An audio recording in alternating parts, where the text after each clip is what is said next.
Oui, donc ce tableau serait résolument moderne, enfin, d'une certaine façon. Oui, tout à fait. Par l'évocation de morceaux.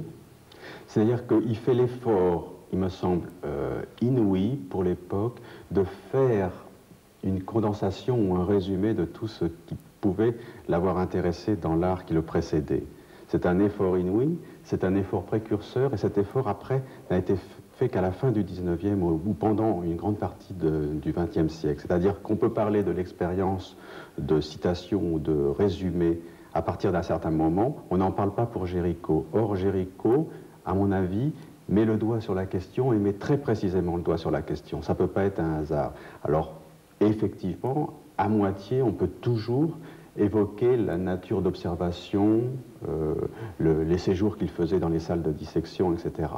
Mais je ne pense pas qu'on doit considérer la chose comme étant explicative ou définitive. Je pense que l'inspection qu'il a eue du corps relève autant de l'histoire de la peinture, et à ce titre, ce qui s'est passé par la suite, la fragmentation, la dispersion, le collage, le cubisme, par exemple, sont des éléments tout à fait convaincants de ce que l'on peut repérer finalement dans ce tableau. C'est des fragments anatomiques de la peinture. Alors que peut-on repérer très précisément dans ce tableau? Très précisément, la descente de croix de Rubens procède du même geste, c'est-à-dire que la délicatesse du bras, la délicatesse du dessin vient effectivement d'une mémoire de peinture beaucoup plus que de l'observation d'un plateau de dissection.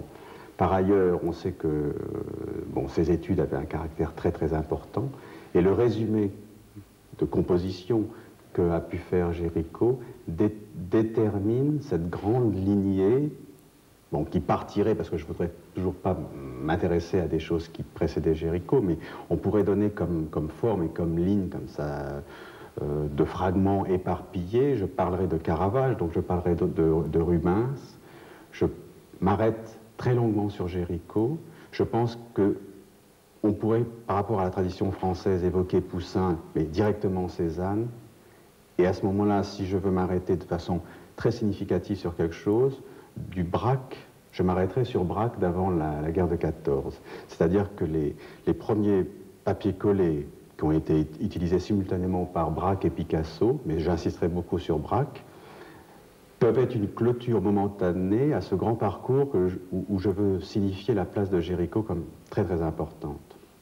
Alors il y a de l'avant, il y a de l'après. On pourrait continuer, on pourrait éventuellement se déplacer sur un certain nombre d'esquisses qui ont été faites par Picasso au moment de Guernica, pas forcément les esquisses concernant Guernica, mais enfin disons 1936, et on pourrait, là je force un peu, mais on pourrait se déployer encore une nouvelle fois vers certains dessins de De Kooning, où De Kooning procédait par découpe, fragmentation de ses dessins et remontage, et où le retour au corps se trouve confirmé.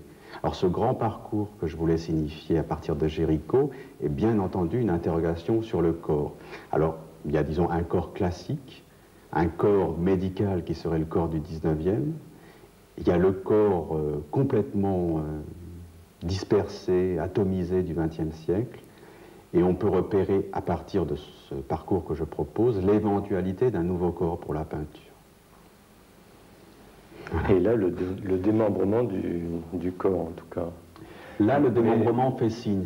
C'est un résumé. Il a la chance de pouvoir, à la fois, comme expérience, faire un tableau qui est le radeau, qui est un tableau très composé, qui est un assemblage de morceaux, et la chance aussi de signifier, chose que l'on n'a pas encore assez vue, me semble-t-il, et je me répète, la nature très étroite d'un morceau de peinture, sans le rapport à la composition, sans le rapport à l'assemblage, sans finalement tout l'héritage de David.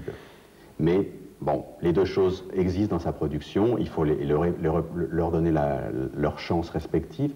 Je pense que ce tableau, cette série de tableaux, est très constructive par rapport à ce que l'on peut imaginer maintenant de notre peinture.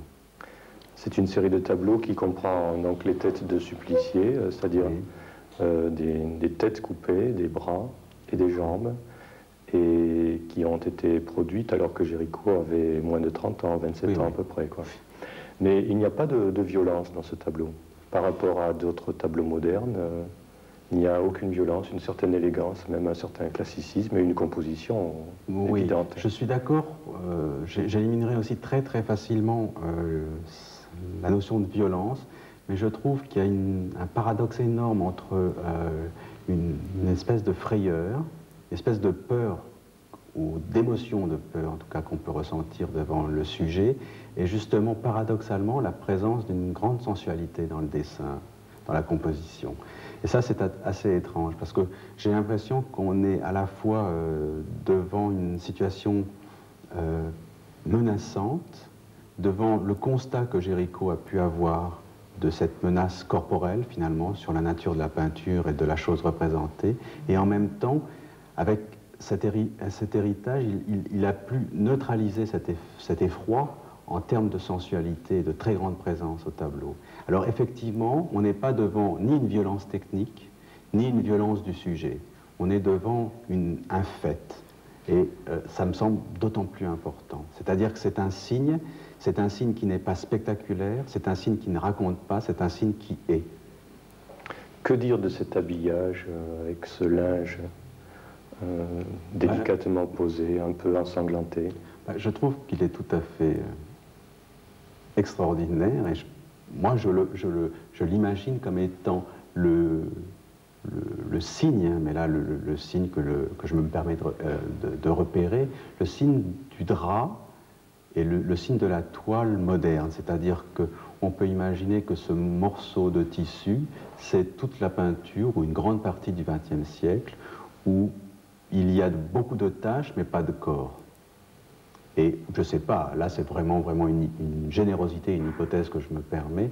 Géricault nous l'a placé là, on peut le voir comme une espèce de trace projetée dans le futur de ce que l'on a repéré comme schéma possible à la peinture abstraite, par exemple. Et je pense que c'est un tableau très ouvert, grave, mais en même temps une condensation de possibilités. Donc c'est un tableau qui permet, qui interdit pas, et c'est un tableau que l'on peut voir comme une immense ouverture. On a accusé Géricault d'avoir un esprit assez morbide, de faire dans le macabre. Or, dans cette zone de l'arrachement de l'épaule, le traitement est très sobre, quand même. Oui, je pense que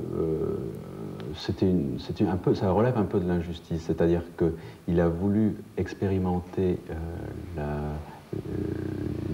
la pensée du corps, la pensée de l'image peinte du corps au plus près du réel, pour se confronter finalement avec des faits qui n'étaient que des stimulants pour lui. Donc effectivement, il a toujours travaillé sur des fragments de corps, des choses dont la brutalité et la présence et la certaine cruauté étaient tout à fait sensibles pour le monde contemporain, le monde qui l'entourait en tout cas, mais je ne peux pas penser une minute que c'était un goût morbide, par exemple. C'était plutôt la volonté d'être au plus près d'un énoncé grave et à la fois déterminant sur ce qui était, me semble-t-il, son interrogation de la peinture.